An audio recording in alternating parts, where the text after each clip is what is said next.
Isang mapagpalang araw sa ating lahat. Today is today is 20th, right? 21. 21 ngayon? 21st na. Okay, shall we all rise? I'd like us to pray for what is happening in our land, in the Philippines. Today there will be great rallies that is going to be happening in the nation's capital. Let us pray that the Lord will intervene, and that there will be no violence, and that it's going to be a peaceful rally and a life-changing one. Amen. Panginoon, kami po ay nagpapasalamat sa umagang ito sapagkat ang aming mga buhay, ang aming bansa, ang buong mundo ay nasa iyong mga kamay. And so Lord, ay nadalangin namin ang mga bagay mangyayari sa Pilipinas ngayong araw na ito. Dalangin ko, Panginoon, na magkaroon ng peaceful, mapayapang rally, Panginoon. Dalangin ko, Lord, na magwagi ang katuwiran sa kasamaan. And Lord, langit pahayag ang damdamin ng buong bansa, damdamin ng Pilipino, patungkol sa mga nangyayaring mga kasamaan, Panginoon, sa aming gobyerno. Lord, nandalangin ko sa iyo ang aming pamahalaan, simula sa presidente hanggang sa baryo kapitan, Panginoon. And Lord, lahat ng katiwalian, lahat ng kasamaan, lahat ng pagnanakaw, lahat ng korupsyon ay maibubunyag. Ang lahat, Panginoon, ang may sala ay mapaparusahan at madadala sa hustisya, Panginoon. Sa ngalan ni Jesus, sa ngalan ni Jesus. Lord, wala kang lahat ng mga iyon, Panginoon, ay magkakaroon sila ng reckoning, O God, sa araw na ito. And Father, I pray that the voice of the people will be heard. I pray that you will intervene, Panginoon, na ang boses mo ay marinig, O God, Lord, sa buong Pilipinas. And salamat, Panginoon. Dinadalangin ko ang lahat ng mangunguna nito. Lord, napakarami po ang magbabalat kayo na kasabi ng mga rallyista at maghahasik ng kaguluhan at lagim. Lord, dalangin ko na ikaw ang pumagitna, ikaw ang manatiling kapayapaan ng lahat. Salamat, Panginoon, sa gagawin mo sa maghapon at bukas at sa darating mga araw. Sa iyong mga kamay ay inilalagak namin, Panginoon, ang aming kinabukasan, ang kinabukasan ng bawat mamayang Pilipino. At salamat, Lord, sa mangyayari. At salamat, Panginoon, ang kalooban mo ang siyang mangyayari, Panginoon. Sa iyo ay pinagkakatiwala lahat. Sa iyo ay pinagkakatiwala ang aming mga leaders, simula sa presidente hanggang sa aming Congress, Panginoon, at sa Senado, at sa lahat, Panginoon, ng namumuno, sa lahat ng probinsya, mga lungsod at mga bayan. Sa iyo ay pinagkakatiwala lahat. Sa ngalan ng Ama, ng Anak, at ng Banal na Espiritu Santo, at ang lahat ay magsabi ng Amen. Thank you. You may be seated. Ngayon po natin ang salita ng Panginoon sa pagpapatuloy ng ating serye patungkol sa pananampalataya. Basahin po natin Hebrews chapter 11 verse 20 to 22. Sabi po ng may akda ng Hebrew, ng aklat ng Hebrew, sabi niya, by faith, Isaac blessed Jacob and Esau in regards to their future. By faith, Jacob, when he was dying, blessed each of Joseph's sons and worshipped as he leaned on the top of his staff. By faith, Joseph, when his end was near, spoke about the exodus of the Israelites from Egypt and gave instructions concerning the burial of his bones. May the Lord add more blessing upon the reading of His Word. In Hebrews chapter 11, makikita natin na in the last 4 Sundays, we talked about the faith of some of the heroes of the Old Testament. At paisa-isa po natin silang pinag-usapan. Ngunit ngayong araw na ito ay tatlo po ang nabanggit. And I was quite perplexed. Sabi ko kasi, napakahaba ng kasaysayan magsisimula kay Isaac hanggang kay Joseph. In fact, it is almost, not almost, but half of the book of Genesis. So, kalahati ng aklat ng Genesis, ang kasaysayan ni Isaac, ang kasaysayan ni Jacob, at ang kasaysayan ni Joseph. But there is only one theme that unites these three.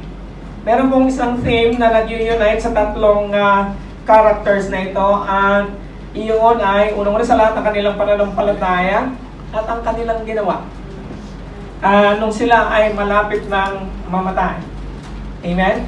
Ano yun? Ipinasa nila ang pangako ng Diyos sa kanilang mga anak sa pamamagitan ng blessing. Tinatawag natin yung na patriarchal blessing. And so you will notice there that by faith, Isaac blessed Jacob. And then by faith, Jacob, when he was dying, blessed each of Joseph's sons. And then again, it says there, by faith, Joseph, when his end was near, spoke about the exodus of the Israelites, blessing them and assuring them that you are going to come out of this place. And still, it is a pronouncement of blessing.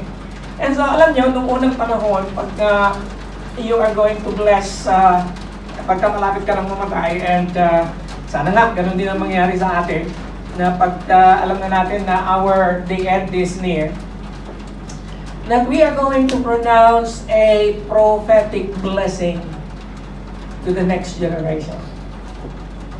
And that is the theme that I'd like to work on this morning. Ang pamagat po ng ating mensahe ay God of the next generation. Kadalasan, much of our life, we focus on ourselves. Okay? Nakatuon ang ating pansin sa ating magagawa. Mga bagay na nais nating ma-achieve. Gusto natin magpatayo ng bahay sa Pilipinas, pangarap ng bawat Pilipino. Okay? Gusto natin na makatapos lahat ng ating mga anak. Kung wala mga anak, ay di pamangkin. Yeah. Gusto natin na hindi nasayang yung ating pinagpaguran. Pinaghahandaan natin ang ating retirement. Pinaghahandaan natin ang bukas. Ngunit, madalas, walang-wala sa isip natin ang ano kaya ang ipamamana ko sa aking apo. Ano kaya ang ipamamana ko sa aking mga anak. Okay? And ano kaya ang magiging buhay nila kung wala na ako. Today, I'd like to tell you this morning that God is not only interested about your life, but God is interested about your legacy. Amen. Ang Panginoon, interested siya kung ano ang maipupundar mo, hindi lang sa maikling panahon na ikaw ay narito. Ngunit, ang Panginoon, interested siya kung ano ang iiwanan mo na magiging significant sa buhay ng mananatili pa, kumbaga, ang next generation. And very few, and I want to steer your awareness this morning that God is very much interested in your dreams and in the next generation. Now, meron po tayong nakaligtaang bahagi ng text nung nakaraang Sunday. I skipped this text because I was already anticipating na kasali itong tatlong patriarch na ito sa binabanggit ng verse 13 and 16. Ganito po ang binanggit sa verse 13 and 16 na hindi natin tinalakay nung nakaraang linggo. Sabi po dyan, all these people. And he was talking about Abraham and his descendants. He was talking about Abraham, Isaac, and Jacob, and now Joseph. Now, all these people were still living by faith when they died. I pray that you will remain in the faith before you die. Amen. Sana nga po ay mananatili tayo sa pananampalataya hanggang sa kahuli-hulihang himla ng ating hininga. And then he said, they did not receive the things promised. Now, that is something that ayaw natin marinig, ngunit nangyayari siya. Amen? How many of you, meron ka pang mga pangarap na hindi naaabot? Amen. Oo naman. And how many of you, palagay mo, hindi mo na siya maaabot? Maraming ayaw magayon na. Kasi sabi lang, I hope kung aabutin ko siya. Alam niyo, si Abraham, pinangakuhan siya ng descendants as many as the stars in the sky. Hindi na niya inabot yun. Ang nakita lang niya ay si Isaac. Now, of course, nagkaroon siya ng anak sa kay Keturah na pangalawang asawa niya. Ikatatlo si Hagar, di ba? Nagkaroon siya ng anak kay Hagar, si Ismael, so dalawa na yung anak niya. Pero that is a far cry from the countless numbers of stars in the heavens. Hindi na niya nakakita kay Keturah, mas marami siyang anak, 5. Kaya sana yung libo-libong mga descendants? No. Ang pangakong yun is still in the future. Lalo na si Isaac, isa lang na yung anak niya, di ba? Dalawa, si Jacob at saka si Esau. And then, hallelujah, here comes Joseph. Okay? Now, Joseph has 2 sons and some other sons after his first 2 sons. And so sabi po ng aklat ng Hebrew, they did not receive the things promised. Ano lang daw ang nakita nila? They saw them and welcomed them from a distance. Nakita nila ang mangyayari by a vision and by their hopes and their dreams that God is faithful, He is going to accomplish it. Amen. Hello? Amen. Now here, they admitting that they were foreigners and strangers on the earth.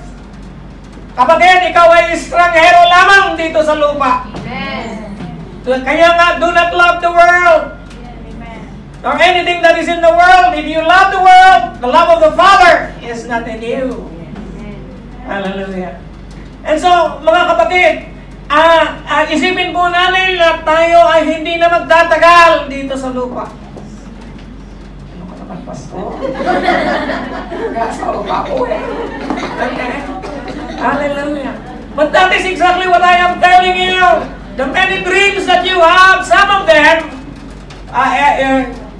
by God's will, is not going to be fulfilled in your lifetime. Yes. Kanya nga po, mahalaga na tayo ay nangangarap ng kinabukasan, hindi lang para sa atin, kundi para sa susunod na mga henerasyon. Amen. Amen? Yung tatay ko, namatay siya 83 or 81 years old. I forgot. And isa lang pangarap niya sa aming magkakapatid na makatapos kami lahat. Okay? And alam nyo, typical sa mga tatay natin noong unang panahon, gusto nila na laging mataas ang grade, mataas ang tinapos. Nakamakailan lamang yung aming pamangkin ay nakatapos ng doctor in chemistry. At hindi lang siya nagtapos sa Pilipinas, doon siya nagtapos sa Australia. Okay? And abot-abot ang mga congratulations sa iba't ibang bahagi ng kanyang mga kaibigan sa Facebook. At nakita ko yung aking kapatid na babae, sinabi ko sa kanya, I wish that Dad was here. Yung tatay ko na namatay, sana nandito si tatay at nakita pa niya ang next generation na nagtamo ng tagumpay na katulad na inabot niya. Amen. And yet, he did not. And yet, yun ang palagi niya sinasabi sa amin. Wala nang pinakamahalagang bagay na mamana ko sa inyo kahit na wala akong ginawa, kundi ang sabihin na kayo ay magtapos ng pinakamataas na degree na kaya niyong abutin. Hindi na nangyari yun. Okay? At least ako nakita pa niya. Okay? But in the next generation, hindi na niya nakita.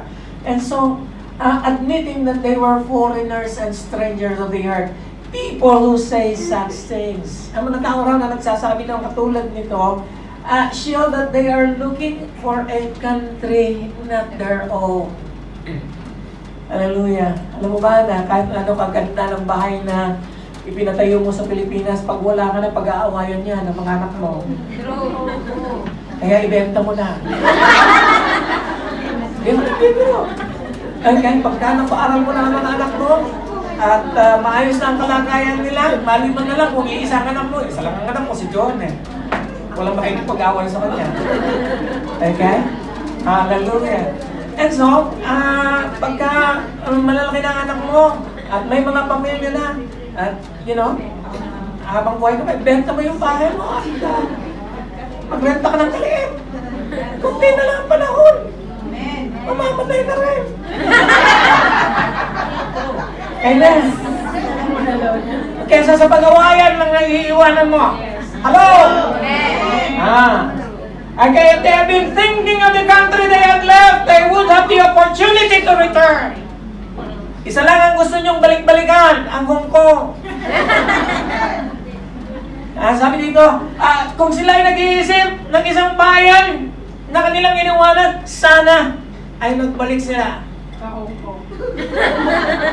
Tingnan niyo, ang lahat ng patriarch, makikita niyo mamaya, kahit na si Jacob sabi niya, pag namatay na ako, please lang, iuwi niyo sa Pilipinas ang aking bangkay. Amen? Ayokong iwanan niyo ang aking buto dito. Yun din ang sinabi ni Joseph, dalhin niyo ang aking buto. Pag alis niyo dito, dalhin niyo ako doon sa lupang pangako. Amen? So, hindi na sila nagdi-desire na makabalik pa sa Hong Kong. Amen? They would have the opportunity to return. Instead, they were longing for a better country. Mga kapatid, this land is not our place. Yes. There is a better place. Yes. And that should be what we are longing for, that we are going to be with God forever and ever in a place called heaven. Sabi niya, a better country, a heavenly one. And that is the only time. Therefore, God, hallelujah, is not ashamed to call them their God, for He has prepared a city for them. Okay? Let not your heart be troubled. You believe in God. Believe also in me. In my Father's house are many mansions. I go there to prepare a place for you. Hallelujah. Today, I'm going to show you the character of the God of the next generation. In Psalms 112, verse 1 to 2, sabi po ng mga awit, sabi niya, praise the Lord! How blessed is the man who fears the Lord, who greatly delights in His commandments. His descendants will be mighty on the earth. The generation of the upright. The generation of the upright. The generation of the faithful. The generation of those who remain faithful. Will what? Will be blessed.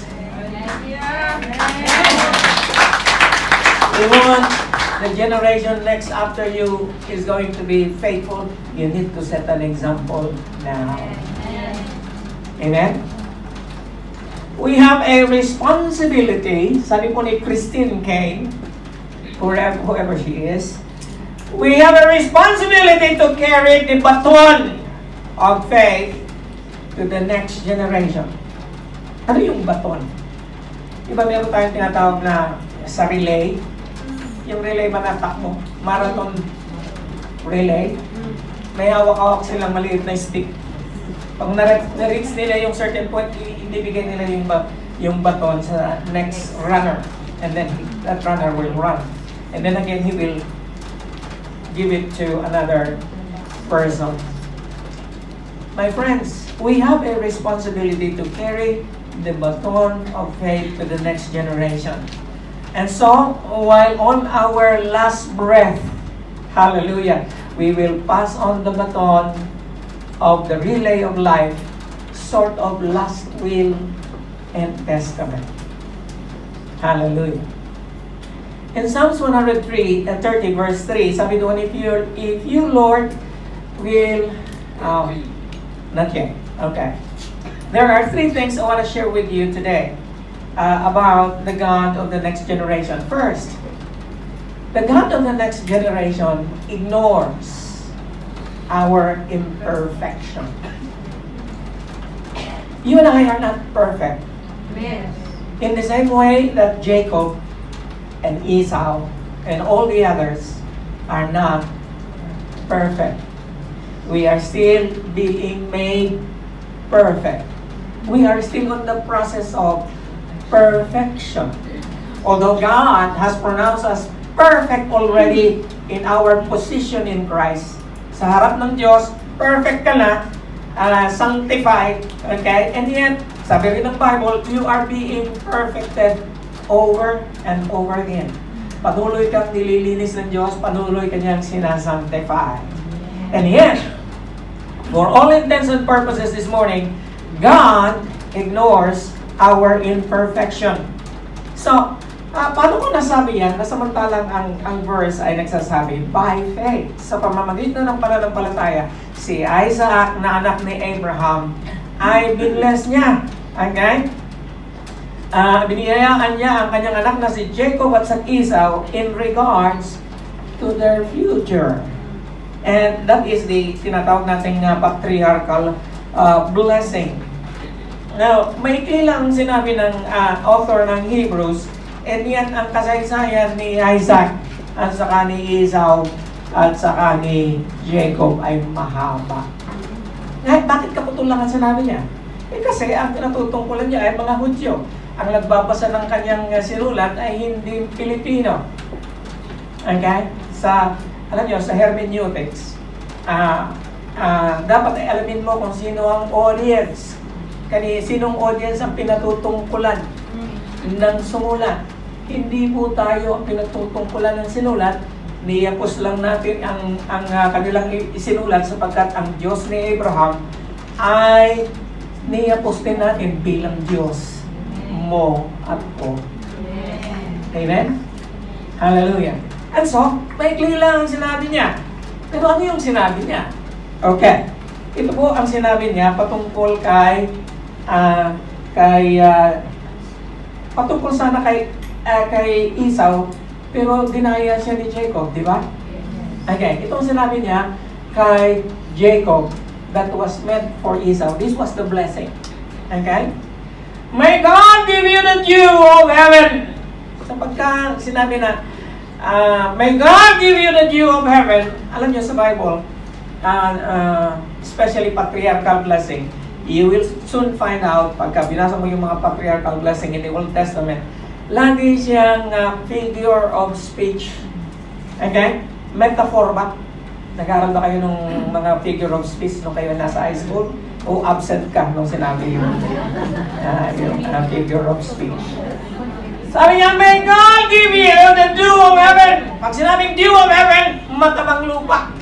Kanya nga inulit niya, and of the fatness of the earth, and plenty of grain and wine. Since nasa agricultural society sila, sabi niya, bibigyan ka ng maayos na ani ng Panginoon, bibigyan ka ng maayos na taniman. The dew of heaven, the rain is always going to come. And then he said, let people serve you and nations bow down to you. Now this speaks about authority and prestige. And then he said, be Lord over your brothers. Hallelujah. Ikaw ang magiging Lord, Panginoon ng iyong kapatid, and maging ang mga anak ng iyong ina, si Rebecca. I iluluhod sa iyo. Cursed be everyone who curses you, and blessed be everyone who blesses you. Now, I am not very much concerned about the blessing. The blessing is good. But I am concerned what is happening when he was blessing the wrong person. Kasi ang akala niya, ang blessing na ang taong binibless niya ay si Esau. Kasi alam niyo, si Isaac, favorite niya si Esau. Si Rebecca naman, na kanyang asawa, favorite niya si Jacob. Bakit favorite ni Isaac si Esau? Si Esau ang firstborn. Paano siya naging firstborn? Ay twins naman sila. Siya ang unang lumabas Diba? Kahit na pagka twins, kung sino yung unang lumabas, yun ang panganay. Right? So, pangalawa lang si Jacob. And so, nung araw na yun, alam ni Jacob na ni Isaac na mamamatay na siya, sinabihan niya si Esau, pumunta ka sa, manghuli ka ng hayop at gumawa ka ng stew. Okay? Gumawa ka ng apritada.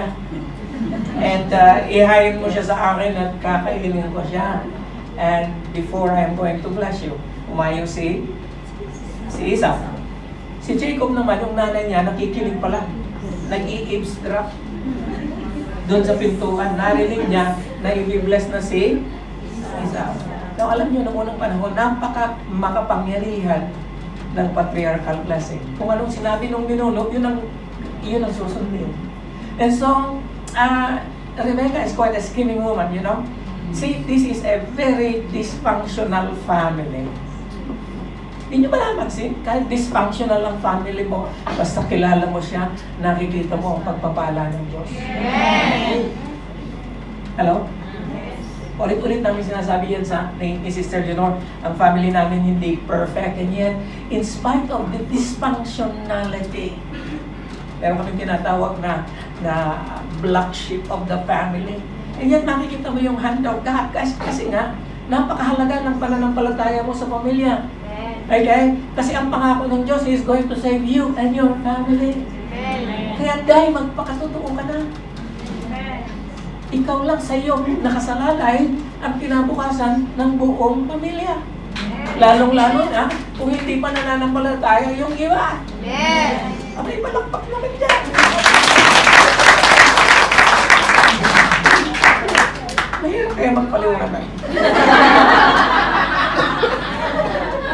Hallelujah. Hallelujah. Praise the Lord. And you see, nung marinig niya yun, tinawag niya si Jacob, Jacob, halika!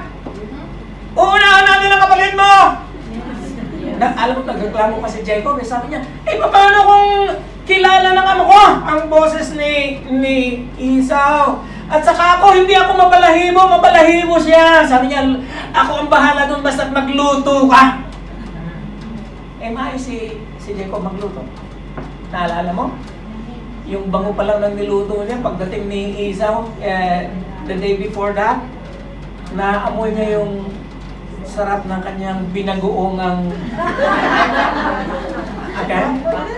Hindi siya nakatingin. Sabi niya, pahingiin naman. Ano sabi ni Jacob sa kanya? Okay, bibigyan kita ng pagkain.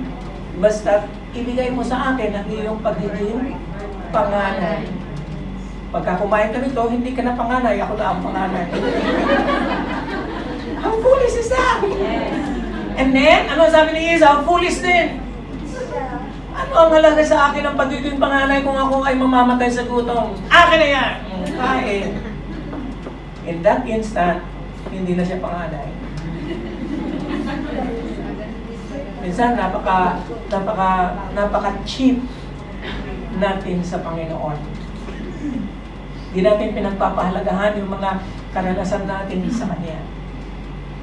Minsan, hindi natin pinagpapahalagahan yung mga salita na sinasabi ng Diyos. Mga kapatid, and yet the Lord ignores. Amen? Lalo-lalo na kung may plano siya sa buhay mo. Amen? Amen? And so, sa madaling salita, eto na ang scheme ni Rebecca. Nagluto si Jacob ng maayos na pagkain. Inihayin niya ngayon kay Isaac. Pero bago siya pumunta doon, nilagyan siya ng mabalahibong damit nung kanyang ina hanggang sa kamay. Okay? And so, nung tinanong siya ni Isaac kung sino siya, kasi bulag na sa Isaac, hindi na makakita. Sino ka? Ako po ang iyong anak na si Esau. Oh, sabi nung ni Isaac sa kanyang isip, ang boses si Jacob, pero ang kamay si Esau. Eh, hindi na siya nagdalawang isip. Kinuha niya yung pagkain, kinain niya, and after that, pinatong niya ang kanyang kamay sa balikat ni Jacob na ang akala niya ay si Esau. And then sinabi niya ito, tapos na si Esau. Amen? Nung dumating si Esau, nagsalubong pa sila magkapatid, palabas si Jacob, papasok si dala-dala yung kanyang stew. Nanginig si Isaac ngayon, pag sabi niya, sino ka? Sabi niya, ako ang iyong anak na si Esau. Sino ang tumanggap ng blessing na ipinagkaloob ko sana sa iyo? Sabi niya, si Jacob, kalalabas lang, wala nang iba. Pangalawang beses na niya akong dinaya, umiiyak siya, sabi niya, Ama, wala ka bang iniwan na pagpapala para sa akin? Meron naman, kung matatawag mo siyang pagpapala. Sabi ni ni Isaac sa kanya, your dwelling will be away from the earth's richness. Anong ibig sabihin yan? Kahit anong itanim mo, walang tutubo. Away from the earth's richness. Away from the dew of heaven above. Mamumuhay ka sa lugar na hindi uulan. And then, you will live by the sword and you will serve your brother. Ito ba ang gustong blessing ni Isaac kay Jacob? Hindi. Pero alam niyo, para kapag nagpa-prophesy, when you prophesy, it is no longer you that speaks. It is God speaking through you. So ayaw man ni Isaac na banggitin ito sa kanyang anak na si Esau, wala siyang choice. Ito ang pangungusap ng Panginoon. It becomes an oracle of God. And sabi niya, you will live by the sword and you will serve your brother. May a little bit positive pagdating sa last line, but when you grow restless, you will throw his yoke from off your neck. Amen? Now, many years before that, nung nagbubuntis pa lang si Rebecca sa twins, doon pa lang sa tiyan, nagkakagulo na yung dalawa. Ayan. So, lagi silang nag-jostle. The term that was used was jostling, parang wrestling. Nagre-wrestle yung magkapatid doon pa lang sa loob. And so, nagtanong siya kay Lord, Lord, anong nangyayari sa akin? Bakit ganito? Sumagot ang Panginoon. And He declared to her, 2 bansa ang nasa iyong sinapupunan. 2 peoples from within you will be separated. Hindi pa sila pinapanganak, sinasabi na ng Panginoon, maghihiwalay silang dalawa. 1 people will be stronger than the other. Ang isang mga bansa ay mas makapangyarihan kesa sa isa. And then He said this, and the older shall serve. Sino nga ang older ulit? Sino ang younger? Hallelujah. Sino ang binless ni Lord? Amen. Nagkatutuwag sinabi niya. The older shall serve the younger. Now, Panginoon ko, sa aking makalupang isipan, sabi ko, Panginoon ko, bakit mo binless si Jacob? Napaka-mandaraya niya. Galit ako sa lahat ng mandaraya. Lalo na yung hindi nagbabayad ng utang, galit ako diyan. Mapang-api. And 2 beses niyang niloko yung kanyang kapatid. Sabi ko, Panginoon ko, bakit mo? Di ba sabi paulit-ulit na sinasabi sa New Testament, the Lord loves Jacob and hated who? Esau. Nabasa niyo na ba yun? Hindi kayo masagot. Hindi niyo nababasa. Hindi ka nagbabasa ng Bible. Okay? Jacob I love, but Esau I hate. Now, I was asking this question and ano ang nag-disqualify kay Esau? Okay. Unang-una sa lahat, Unang-una sa lahat, he was not the one chosen by God. Kasi sinabi na ni Lord the older shall serve the younger. Okay? Alam niyo, pagka si Lord ang nagsabi, kahit ano pang gawin mo, wala akong gagawa. Okay? Pag sinabi ni Lord na dito ka lang talaga. Pag isinara ng Panginoon ang opportunity sa'yo, huwag ka nang mag-make-up pa. Early in our ministry here in Hong Kong, I was desiring, like many pastors in the Philippines, I was desiring to be in America. Sabi ko, gagawin ko lang stepping stone ng Hong Kong. Sabi ni Lord, no. Nakadalawang apply kaya ako. $750 ang bayad sa visa fee. Non-refundable. Sabi ko, ayaw ni Lord na pupunta ako ng Amerika. Sinubukan ko ang Canada. Nag-ambag-ambag pa ang mga members ng church para lang pumunta ako sa Amerika kasi ang dami nating members doon. In fact, mas marami pa tayong member sa Toronto. Okay? Isa dito. Okay? Ando sila lahat. Naghihintay sila. Sabi ng isa sa taga-Toronto, Pastor, punta ka na dito. Okay? Apply ako sa Canada. Denied din. Ayaw ni Lord na aalis ako sa Lifewell. Now, that was 20 years ago. Nandito pa rin ako ngayon. Hello? Kasi, nung matinay ako sa US, matinay ako sa Canada, hindi na ako nag-temple. Bakit? Kasi nag-pray tayo Pagka okay kay Lord, siya ang magbubukas, walang makapagsasara. Pero pagka hindi okay kay Lord, huwag ka nang magpumili. Okay? Pag sinabi ni Lord, ayaw ko sa mokong na yan, abay, huwag ka nang magpumili pa. Amen? Bakit palagi ako napupunta dyan? Okay?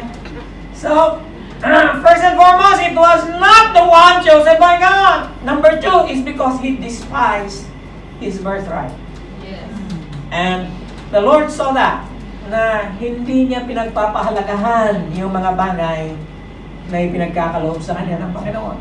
And so, he despised his birthright. Number 3 is something that I just recently discovered, na is because he married pagan wives. He married the Hittites, dalawa pa. Okay? And it brought shame and despair actually with Isaac and Rebecca. And the Word of God tells that in Genesis 26:34 to 35. Anyway, you're not going to look that after. Hallelujah. Now, did you remember nung ipinanganak si Jacob at saka si Esau, or si Esau at saka si Jacob? Unang lumabas si Esau. Yung kanyang kapatid na si Jacob, lumabas din pero hawak-hawak na niya ang sako ni Esau. Isa lang ibig sabihin, di ba? Hoy, ako dapat mauna. Hawak-hawak niya yung sako Hallelujah. Di ba? Pinangalanan siyang Jacob dahil doon sa pagkakahawak niya, heel grasper. Ang tawag, ang ibig sabihin ng Jacob ay yung nangdadakma ng sako. Yun ang kahulugan ng kanyang pangalan. Hallelujah. Now, here is what Romans chapter 9 picks that out. Verse 11. For although the twins were not yet born, and has done nothing, anything good or bad, but so that God's purpose according to His choice would stand, and not because of works, but of Him who calls. Kaya napakahalaga na malaman natin ang tawag ng Diyos. Ang plano ng Diyos. Bakit? Pagka tayo ay namumuhay sa tawag at plano ng Diyos, walang sino man ang makakapigil sa iyo. Ganun din. Nung sinabi ng Panginoon, the elder shall serve the younger, whether we like it or not, the younger will be served by the elder. Hallelujah. And then, Hebrews chapter 12, 16 to 17, gives us this statement.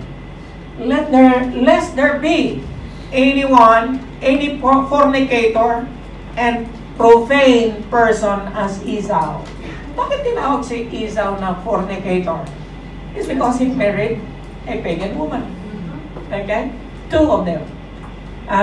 And a profane person. How does a person become profane? When he despises things that are given to God by privilege, and that is of being the firstborn. Who for one morsel of meat, sa isang kapirasong karne, ay ipinagbili niya ang kanyang birthright. For ye know how that afterwards, when he would have inherited the blessing, he was rejected. For he found no place of repentance, although he sought it carefully with tears. Now, I don't know how destiny works with us, but God's hand is always upon us. Sabi ko, Lord, why did you bless Jacob? I don't know. Hanggang ngayon, hindi pa rin ako satisfied, and yet I know what God has declared, no one can thwart it. And God ignores our imperfections. By the way, lahat naman tayo hindi qualified. Okay? Okay, sabi sa katabi mo, i-remind mo siya, hoy, hindi ka qualified.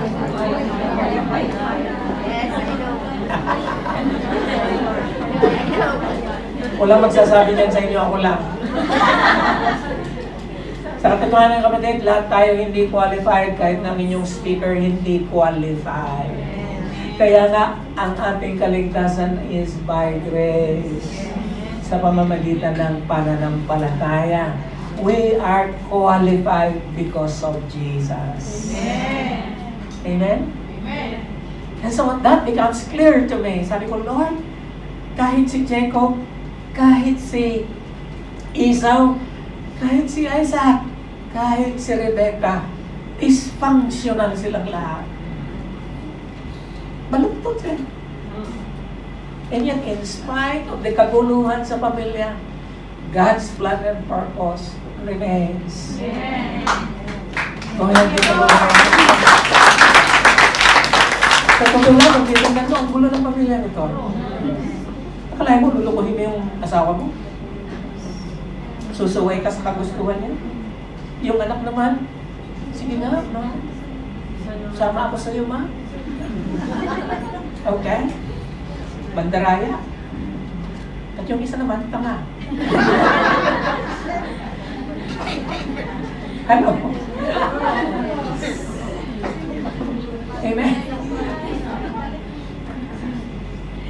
Alam mo yun? Hallelujah. God loved Jacob by divine choice. Minahal ka ng Diyos by divine choice. Amen. By His foreknowledge. Alam ni Lord na susuko ka sa Kanya. Alam na paano. Alam niyo si Lord, ay isa sa katangian ng Diyos, nakikita niya ang simula hanggang sa katapusan. Kaya huwag ka madi-discourage, kapatid. Pag tinawag ka ng Diyos, tinawag ka ba ng Diyos para malaglag ka lang? Nag-aaksaya ba siya ng panahon sa iyo? May plano si Lord sa buhay mo. Amen. Amen? Lord. By foreknowledge, and then the last is the best, by His sovereignty. Okay? And dahil sa Kanyang kapangyarihan. Amen? Tapos na tayo sa number 1. Haba, no? Ang late lang ng sinabi, pero ang haba niya. Kasi nga yung context. And so, dito natin makikita na, in spite of the imperfections of our background, of our families right now, of the circumstances that you are in, Maybe it is chaotic. Maybe you are married to a person that is not so ideal, and many of you are. But all of us are not in a perfect environment, perfect made, perfect anything. But God ignores the imperfections. Amen. Isn't that good? Number 2. Second says, yes, He ignores the imperfections, but He will correct the transgression. Aayusin niya. Itutuwid ka niya. Amen? Now here, by faith, si Jacob naman. Jacob, when he was dying, blessed each of Joseph's sons and worshiped as he leaned on the top of his staff. Now, naintindihan ko yung first line. Nung mamamatay na siya, binless niya yung mga anak ni Joseph. Ang unang question dyan, may 12 siyang anak. Bakit yung anak ni Joseph muna ang i-bless niya? I want you to understand ahead of time na bago binless ni Jacob ang kanyang 12 anak, kasama si Joseph doon. Binless muna niya yung kanyang mga apo kay Joseph. You understand na? Sige nga, quiz. Sino ang 2 apo ni Jacob? Si Ephraim at saka si Manasseh. 3 lang yata ang alam. Student pa sa Bible College. Amen? And then yung pangalawa, hindi ko alam kung bakit isiningit niya ng writer ng Hebrews na siya ay sumamba na nakalin sa kanyang staff kasi matanda na siya eh. Hindi na makabangon, hindi na makatayo ng straight. Sumamba siya sa Diyos na mayroong tungkod. Sabi ko, Lord, anong ibig mong sabihin? Bakit? Alam nyo, there is nothing inconsequential with what the Word of God says. Kahit na maliit na detalye lang yan, magtatanong ka, Lord, sa lahat ng binanggit mo na heroes of faith, ito lang ang sumasamba sa iyo na may tungkod. Ano ibig mo sabihin? And that took me a lot of time to discover. That more on that later. Now, here is the blessing. Maintindihan natin kung bakit inuna ni Jacob na i-bless ang kanyang 2 apo. Okay? Ito ang blessing na sinabi niya kay Joseph. And sabi niya, and he blessed Joseph by way of his 2 sons. Anong sinabi niya? And he blessed Joseph and said, God, before whom my fathers Abraham and Isaac walked, the God who has fed me all my life, long to this day, the angel who has redeemed me from all evil, bless the lads. Sasabi niya, bless the children, or bless these 2 boys. Let my name be named among them, the name of my father Abraham and Isaac, and let them grow into a multitude in the midst of the earth. So sinasabi ni Jacob ngayon, papangalanan ng iyong mga anak na akin. Saan ang ibig sabihin niya? Hindi na yan apo ko, anak ko na. Inaampong ko siya bilang akin. Now, ano ang purpose na makikita natin sa ibaba? So, he blessed them that day, saying, by you, Israel will bless. Now, notice. Ang pangalan niya ay Jacob. Pagdating dito sa ibaba, Israel ang binanggit niya. Di ba naalala niyo nung nakipag-amok siya sa angel, pinalitan ni Lord ang pangalan niya, hindi ka na si Jacob, ikaw na si Israel. Okay. Now he said, by saying, may God give you as, make you as Ephraim and as Manasseh. Now, did you notice something about that? Sino ang panganay? Si Manasseh o si Ephraim? Si Manase. Pero una niyang binanggit si Ephraim. Bakit? Okay? Nahirapan pa siya mag-blessing na niyo, ha? Make you as Ephraim and Manasseh, and thus he set Ephraim before Manasseh. Now, bakit niya ginawa yun? Sabi niya, I am not going to make the same mistake my father did. I am going to correct it already. The elder shall serve the younger. Hallelujah. The elder shall serve the younger. Hallelujah. Sabi niya, hindi ko na uulitin ang pagkakamali noon. Now, notice this. Noong unang panahon, pagka ipipresenta mo yung mga anak mo, iyong pinakapanganay ay nasa dulo ng iyong kaliwa. Bakit? Kung nandito ako nakaharap sa inyo ngayon, ako si Joseph, may dala akong 2 anak. Ang panganay, dito ko ilalagay. Bakit? Yung magbibless, ang kanyang kanang kamay nasa left ko. Maliwanag? Liwanasan? Pero tingnan nyo, pinag-iwalay ni ang kanyang kamay. Okay? Dahil, yung kanang kamay ni Jacob, binless niya si Ephraim. Kasi nga, sa kanyang isip, ito ang kalooban ng Diyos. The elder shall serve the younger. Okay?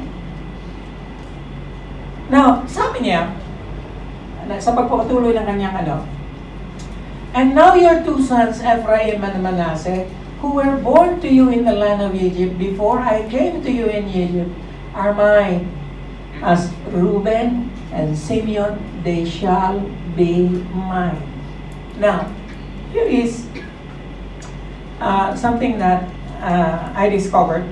Jacob replaces Reuben and Manasseh with,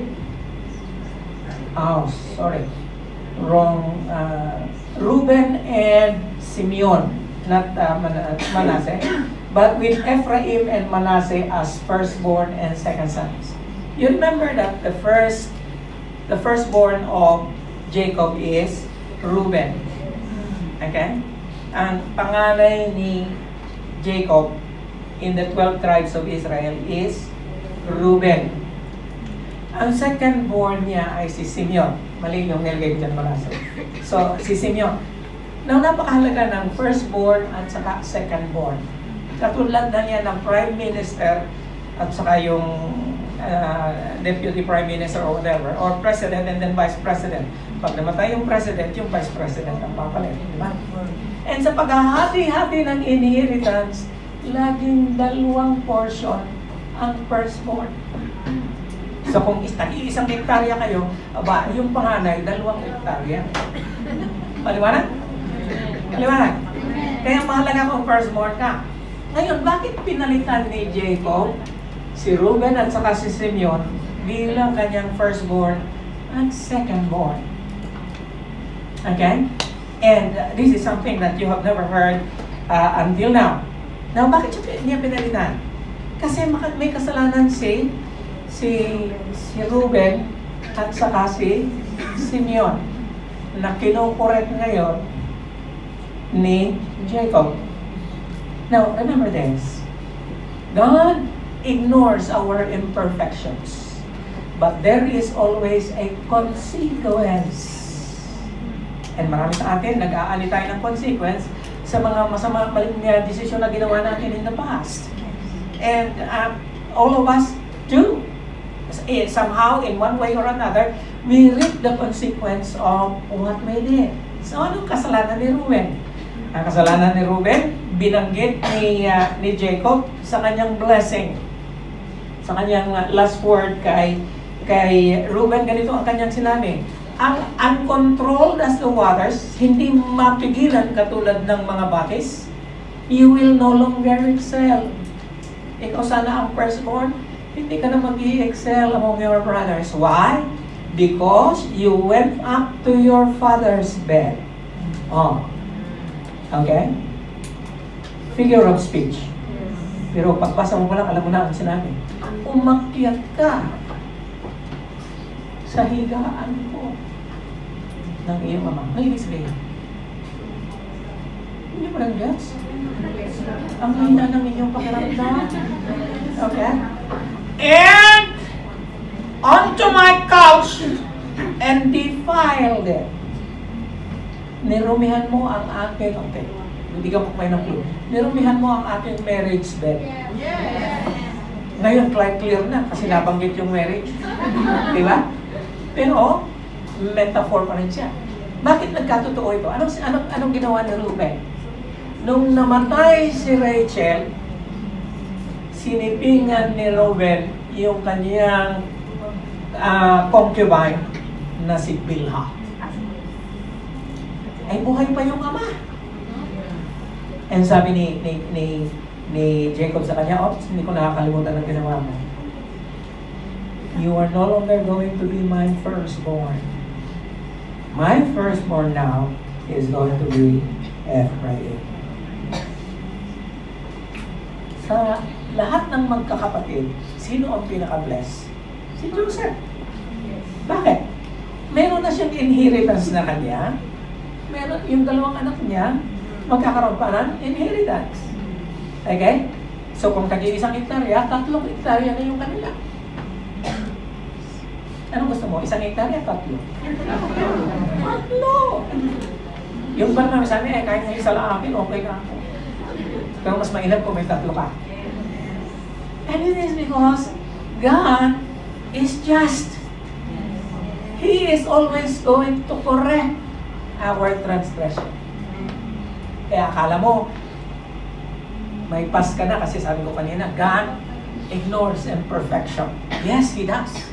Kasi imperfect tayo lahat. Pero pagdating sa hustisya ng Panginoon, no, He is going to correct your transgression. Amen? Now, sino ang kasunod na second born? Di ba si Simeon? Now, sabi ni Jacob kay Simeon, Simeon and Levi are brothers. Alam niyo ba na si Levi walang inheritance? Kasi di ba, ang mga pare nung una pa na walang inheritance. Ang inheritance nila is the Lord mismo. Right? Their swords are implements of violence. Let my soul not enter into their counsel. So, hindi ako makikiisa sa kanila. Let not my glory be united with their assembly. Because in their anger, they slew men. And in their self-will, they lamed oxen. Cursed be their anger, for it is fierce, and their wrath, for it is cruel. I will disperse them in Jacob and scatter them in Israel. So it's not really a blessing. It's more of a kind of a curse. Now, bakit galit si Jacob kay Simeon? Kasi nung nandun sila sa Canaan, nakararating nila, yung kanilang kapatid na si Leah, eh ginahasan ng mga taga-Shechem yata. Okay?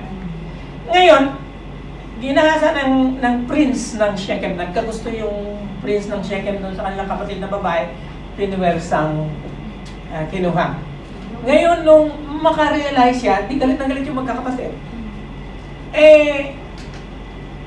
Bumisita sila doon sa tent ni Jacob, humingi ng tawad at sabi, babayaran namin ang kahihiyan na ginawa namin sa inyong kapatid at ako ay prinsipe ng lugar ngayon, magiging asawa ko na siya, may dala-dala silang bride price. Now, noong unang panahon, pagka ganon, okay, lalong-lalo na si Jacob ay istranghero sa lugar na yun.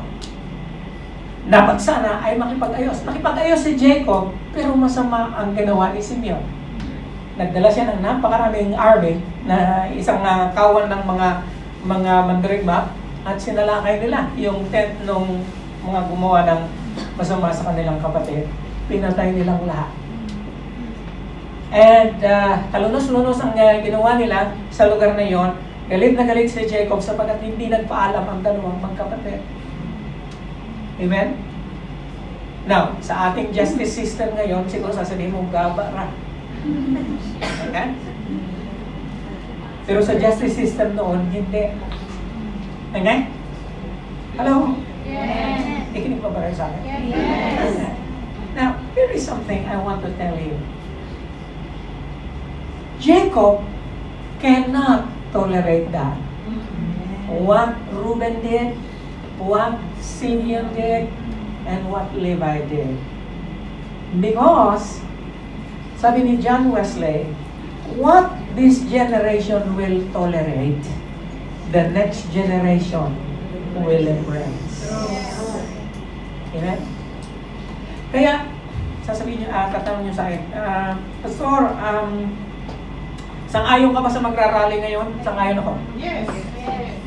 Sang-ayon na karapatan nating lahat na isiwalat ang ating damdamin. Meron tayong freedom of speech. Hindi ako sang-ayon sa violence. Yes. Sang-ayon ako sa peaceful na demonstration. Yes. Sang-ayon ako sa paglalabas ng grievances ng ating mga puso. Okay? And you know what? Bakit?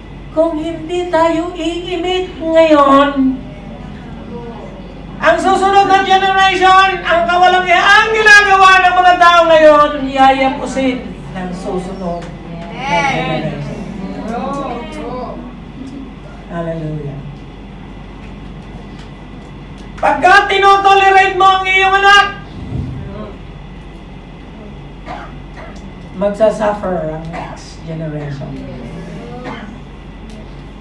Hallelujah. Ka ini-spoil mo ang iyong anak dahil wala ka sa Pilipinas. Pagsisisihan ng susunod na generation. Kasi lalaki ang ulo niya. Okay? Gusto mo siyang maging mabait, pero walang hiya siya. Pagdating ng panahon. Amen? So what you are going to, and you know what? Kayo na sumusubok ng mga kung ano-ano. Okay? Madali namang i-discern kung ito ay kalooban ng Diyos o hindi yan. Amen? Kung ayaw mong malaman ng maraming tao, it's like sabihin niya, hindi kalooban ni Lord. Kasi pagkakalooban ni Lord, ilalagay mo pa yan sa iyong Facebook. Pagmamalaki mo pa. Amen? Although mayroong iba, hindi naman sila ganun. Okay? And yet, pagka hindi mo, ang mga bagay na hindi mo pwedeng isiwalat sa liwanag, sila nga hindi sabihin yan, hindi kalooban ni Lord. Kasi yan ay gawain sa belief. Praise God. So, dalawang bagay. Una-una sa lahat, God can ignore our imperfection. But God will always correct the transgression. Either by consequence or by punishment. Amen? Now, pangatlo, I like the third best. Kaya, okay pa kayo? Tuloy pa? Amen. Pwede na ako mag-alcohol. Tuloy ka na rin? Okay, pangatlo. It assures our redemption. God always assures our redemption. Babawiin ka ng Diyos eh. Tignan mo si Esau, kahit ganun siya. Maganda sinabi sa kanya ng Book of Hebrews.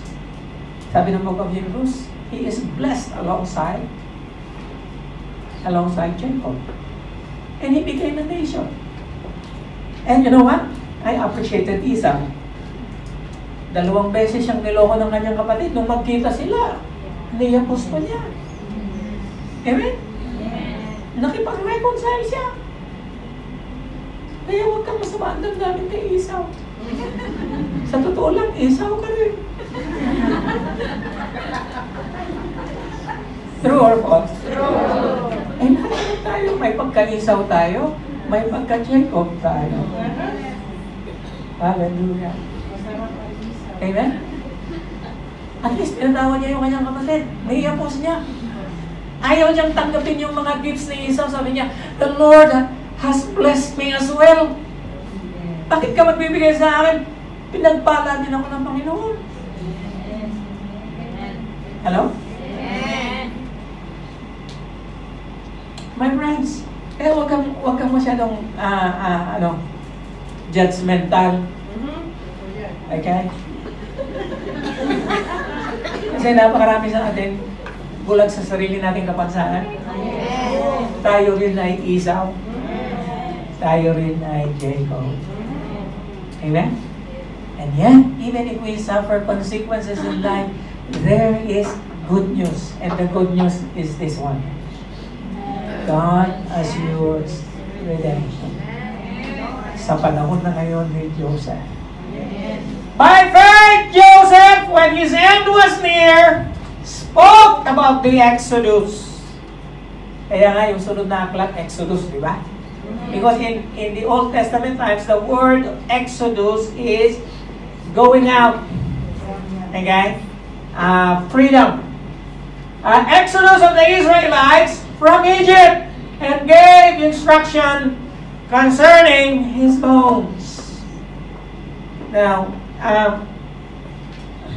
alam nyo ba na long before it happened, Israel suffered under the hands of the Egyptian emperor or the Egyptian king who did not know Joseph. Lahat naman sila namatay. Yung hari na nag-promote kay Joseph, pinalitan na ng ibang hari, at yung susunod na hari, hindi naman kumikilala sa ginawa ni Joseph. And so, inapi niya. Ginawa niyang slaves ang buong Israel for how many years? 400 years. Can you imagine? Philippines was under Spain for 300 years. And it changes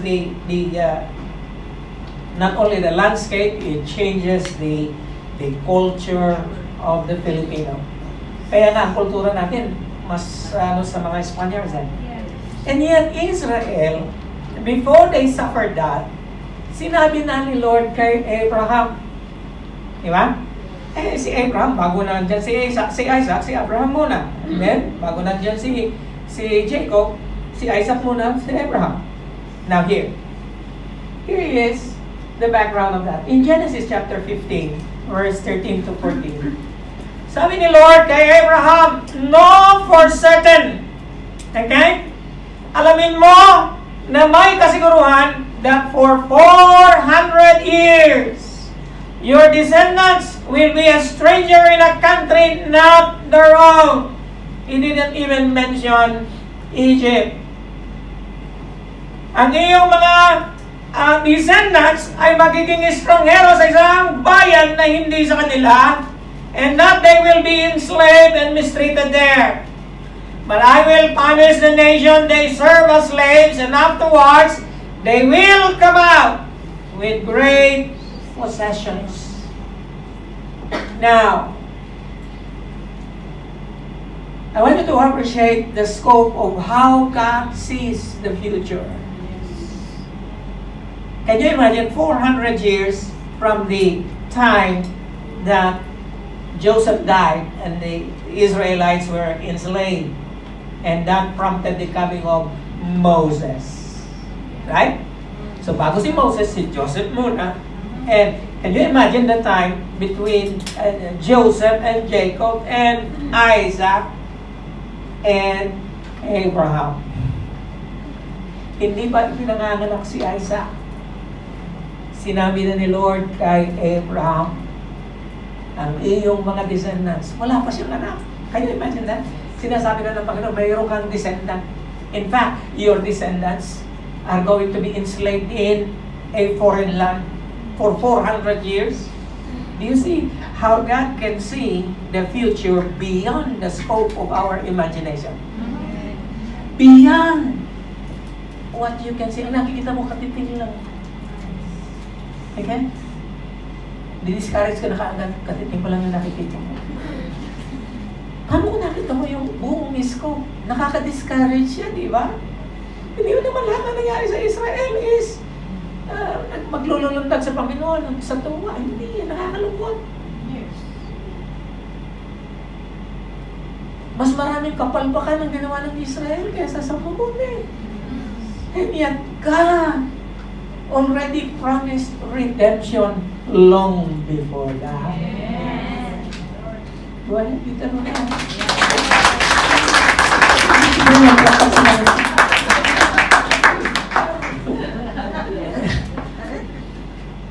Wow. And so, paano na isalin sa next generation ang lahat ng impormasyon ito? By word of mouth. Yeah. Pero tayong tinatawag na oral tradition. Alam nyo, sila Abraham noon, nung magkaanak siya, sa kanyang buong pamilya, habang naghahapunan sila, siguro nagkukwento niya kay Sarah, "Hoy Sarah, nag-usap sa akin ng Panginoon kanilang umaga eh," habang nagsubo na subo. Alam ba, sabi niya, hindi ka pa paniwala eh. 400 years daw na ang ating mga descendants. Hindi wala pa ako nakita isang kanta. Hindi wala ka ba doon? Sabi naman ni Saray, tumigil ka.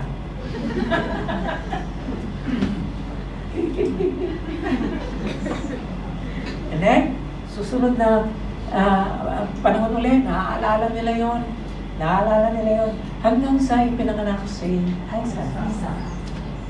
Okay? Then, sasabihin ni Abraham, ito ang sinabi ng Panginoon sa akin. Okay? And then si Isaac naman, pinanganak niya si Jacob at saka si Isaac. Alam niyo, sinabi ng aking lolong si Abraham, ganito raw ang mangyayari. And then dumating si Joseph. The information was passed on from generation to generation. Lalong-lalo na kung hindi pa nangyayari. Amen? Eh, wala pa naman sulat noon. Okay? Wala pa silang 3 gig na storage. Okay?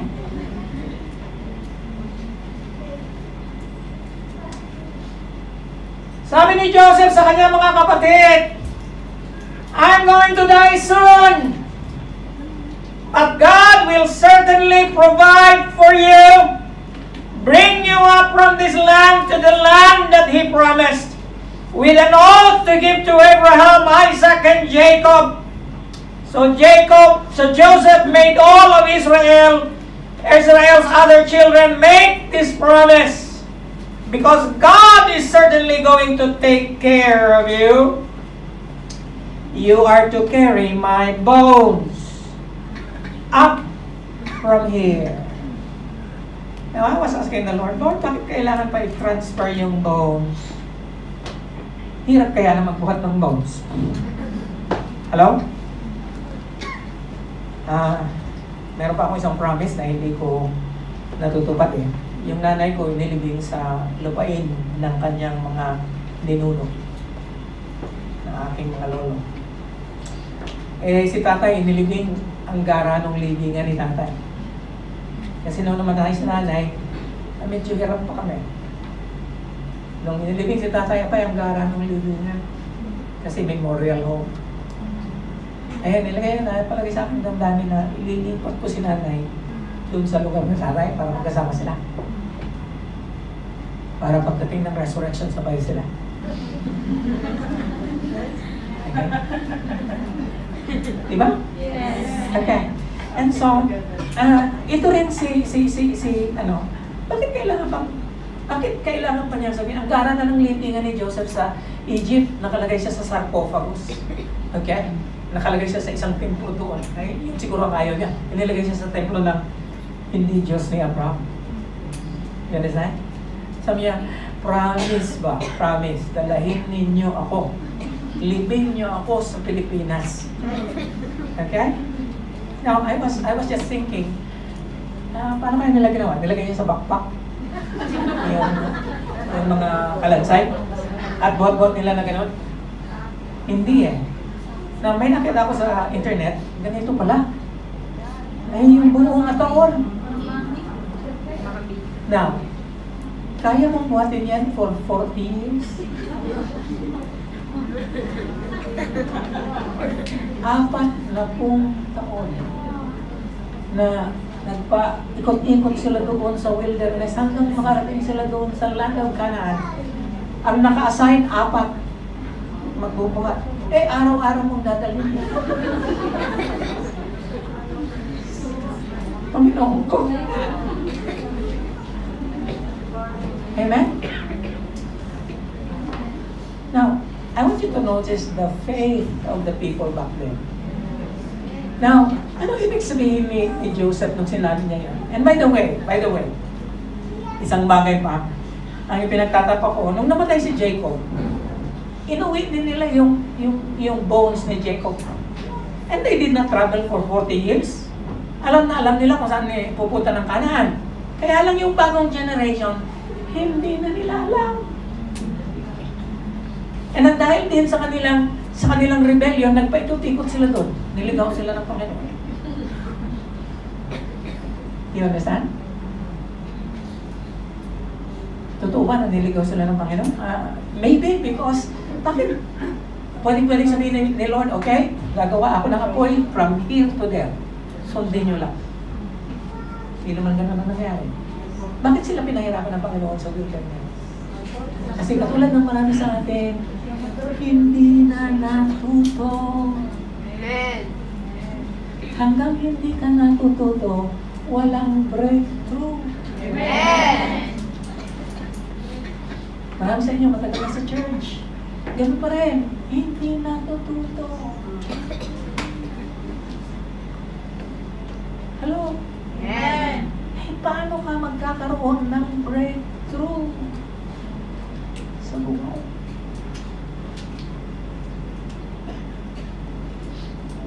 Sana lagi kayo may kami. Now here, Moses took the bones of Joseph with him. Si Moses na. Kaya, dahil memorize mo ha? Si Abraham, si Isaac, si Jacob, si Joseph, si Moses. Ngayon, alam mo na ang sequence. Hindi pala nauna si Moses kay Abraham. Nagtatawa kayo pero marami sa inyo din yan. Hello? Now here, Moses took the bones of Joseph with him because Joseph had made the Israelites swear an oath. He had said, God will surely come to your aid, and then you must carry my bones up with you from this place. Now, look. Bago dumating si Moses, namatay na si Joseph. Sinong nagsabi sa kanya, uy, nag-promise me. Kang Joseph ba? Nagkaroon doon na mo ang iyang bones.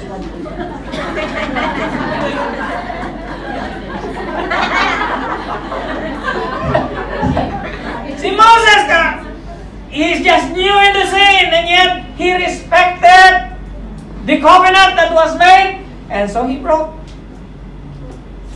Kalahin mo yun, naka 40 years sila sa wilderness. Nakarating sila doon sa panahon ni Joshua. Okay?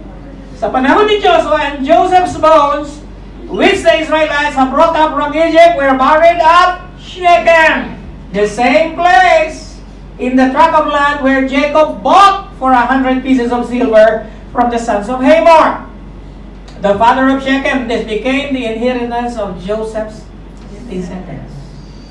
Tingnan ninyo, pati libingan si Joseph ang naka-inherit. Okay? Sa descendants ni Joseph. Hallelujah. Kaya laging pinagpapala ang matuwid. Amen. If there is no Joseph, there is no Israel. Savior actually si Joseph. Hallelujah. My friends, last slide. A righteous person is one who lives for the next generation. There are many things that we need to pass on, but the most important thing that we can pass on to the next generation is our faith. Yes. Sana lahat na nakakakilala sa iyo, sana lahat ng mga anak mo, sana lahat ng mga kaibigan mo at sino man ang malapit sa iyo ay isa lang ang makikita niya at isa lang ang maalala niya patungkol sa iyo sa pagpanaw mo. Yun ay ang iyong pananampalataya. Amen. Na meron ang Diyos na sinasamba. Na ikaw ay naglilingkod sa Kanya at ikaw ay totoo sa Kanya. Amen. Shall we rise? You close your eyes with me.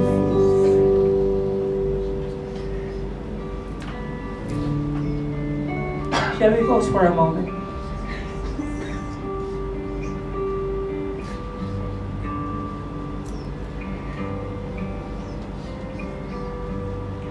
Can you feel the presence of God?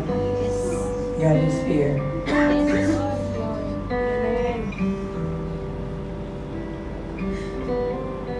We are surrounded by heroes of faith. We are surrounded by those who have come before us. They have done a good job. But like them, we are also not perfect. And like them, the Lord corrected them in many ways. And just like them, God assures us of redemption. Kapatid, may pag-asa ka. Amen, Lord. Tinatawag ka ng Panginoon na maglingkod sa Kanya. At tulad ng paglilingkod na ginawa ng ating mga ninuno sa pananampalataya. Hindi sila matuwid. They are not perfect. They have been corrected by God over and over and over again. Do not be discouraged. Huwag kang ma-discourage, mahal ka ng Diyos. Katulad ng pagmamahal niya kay Abraham, katulad ng pagmamahal niya kay Isaac, kay Jacob, kay Joseph, kay Moses, and then ikaw. Hindi napuputol ang biyaya ng Diyos. In our generation, and the next generation that will come after us, the Lord will deal with us the same way as He did in the past. And so right now, let us give our lives to the Lord. Pagkaloob natin muli ang ating buhay sa Panginoon, sabihin natin sa Kanya, Lord, I am no better than my ancestors. Lord, hindi ako mas magaling kaysa sa kanila. Ngunit katulad nila, ang habag mo ay daraan sa akin. Dalangin ko, Lord, na ang habag na yun ay manatili sa akin hanggang sa maisalin kong muli ang iyong pangako sa susunod na henerasyon. May the Lord find you faithful.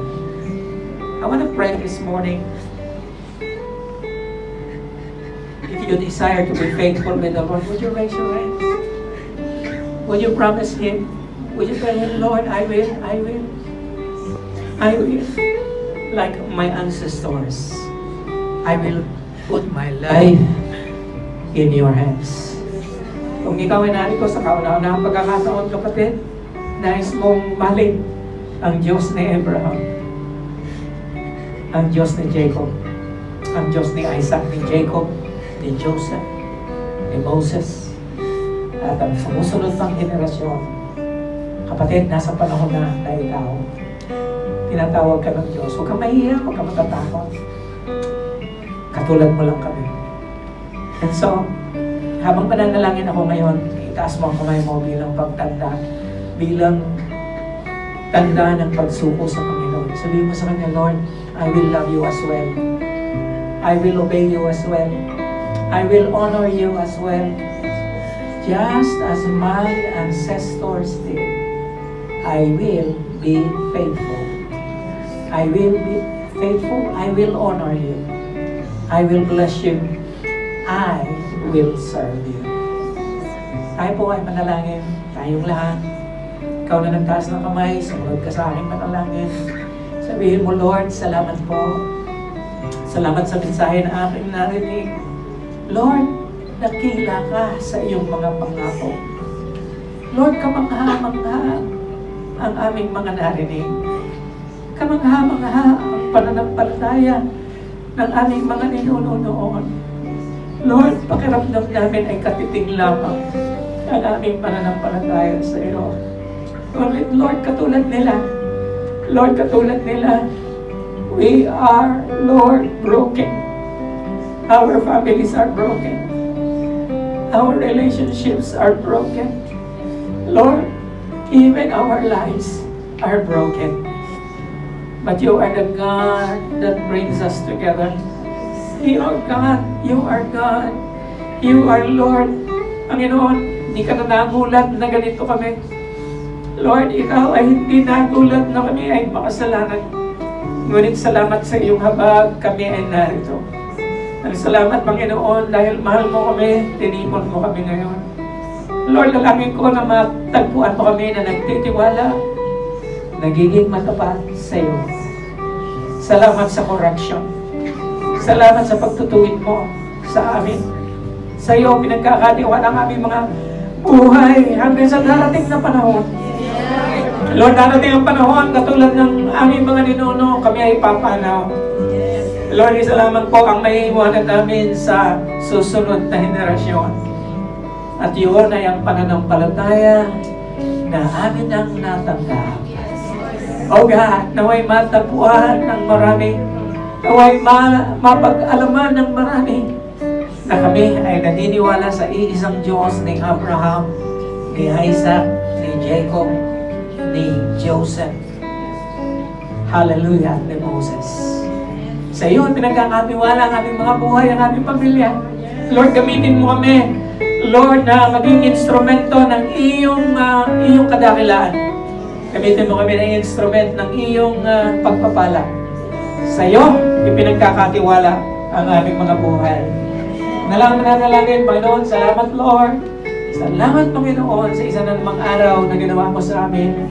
Salamat sa kapangyarihan ng banal na Espiritu na nagbabago ng buhay ng bawat isa. Sa iyo, ipinagkakatiwala ang lahat. Sa ngalan ng Ama, ng Anak, at ng banal na Espiritu Santo, at ang lahat ay magsabi na, palakpakan po natin ang Panginoon.